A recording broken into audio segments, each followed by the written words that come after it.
I love our country. It's why I enlisted after 9/11.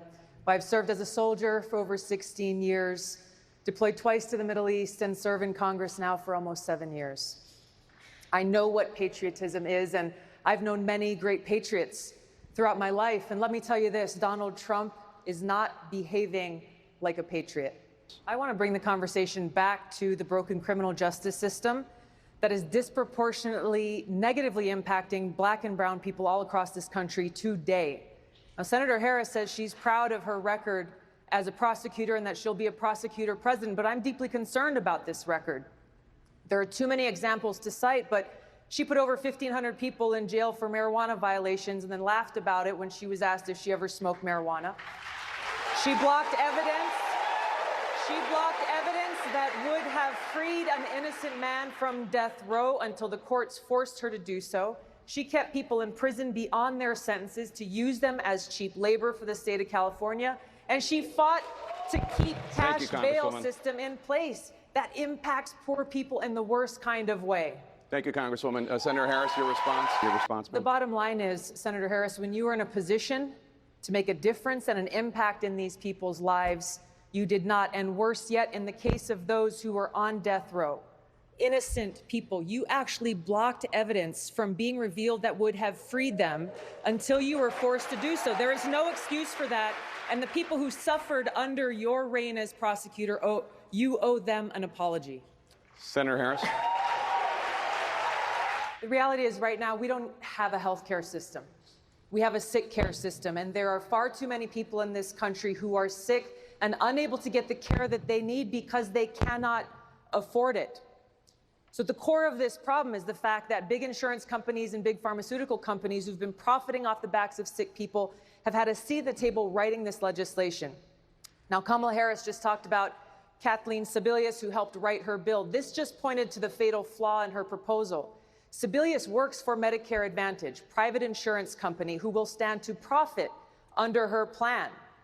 If we're seeking to really reform our healthcare system, we've got to shut out big insurance and big pharma out of the drafting process so they cannot continue to profit off the backs of the sick people in this country who are searching and in desperate need of care. By pushing for fair trade, not trade deals that give away the sovereignty of the American people and our country, that give away American jobs, and that threaten our environment. These are the three main issues with that massive trade deal, the Trans-Pacific Partnership. I think the central one was the fact that it gave away our sovereignty to a panel of international corporations whose rulings would supersede any domestic law that we would pass, either a federal law or a state or a local law. This is extremely dangerous and goes against the very values that we have as a country. What to speak of the fact that it would have a negative impact on domestic jobs and that it lacked clear protections for our environment. These are the things that we have to keep at the forefront as we look to enact fair trade deals with other countries to make sure that we continue to be a thriving part of our global economy. So to be clear, Congresswoman, would you keep President Trump's tariffs on China in place?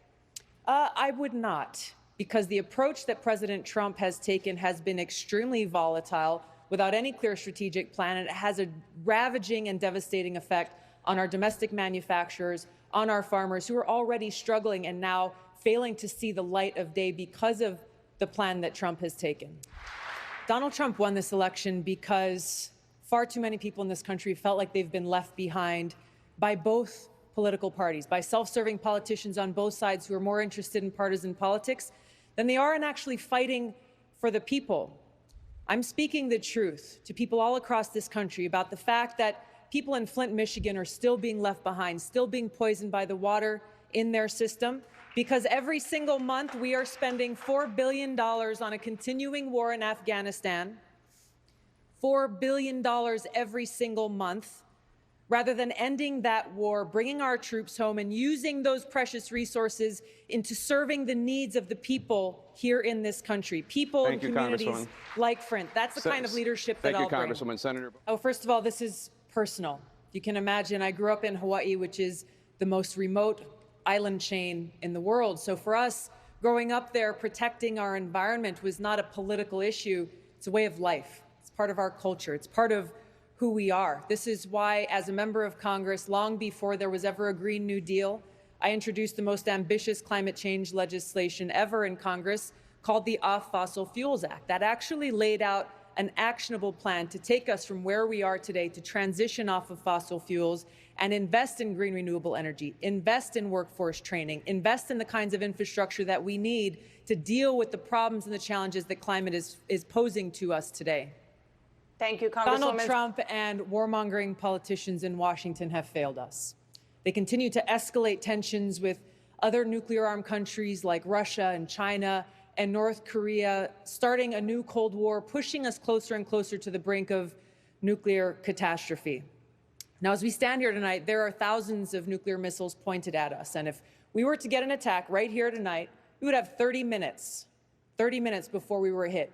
And you would receive an alert like the one we received in Hawaii last year that would say, incoming missile, seek immediate shelter. This is not a drill. Seek immediate shelter.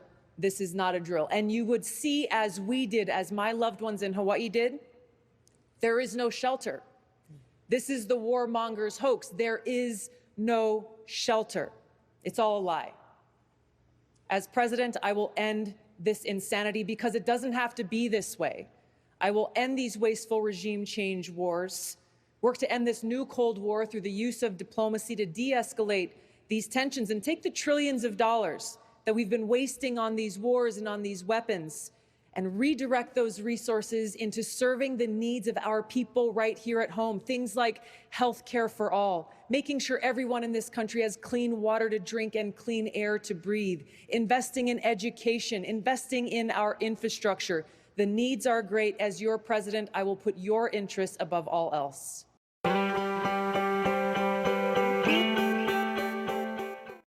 As president, I will bring this spirit of real patriotism to the White House, serving the interests of all Americans, not just the rich and powerful. There goes the fire.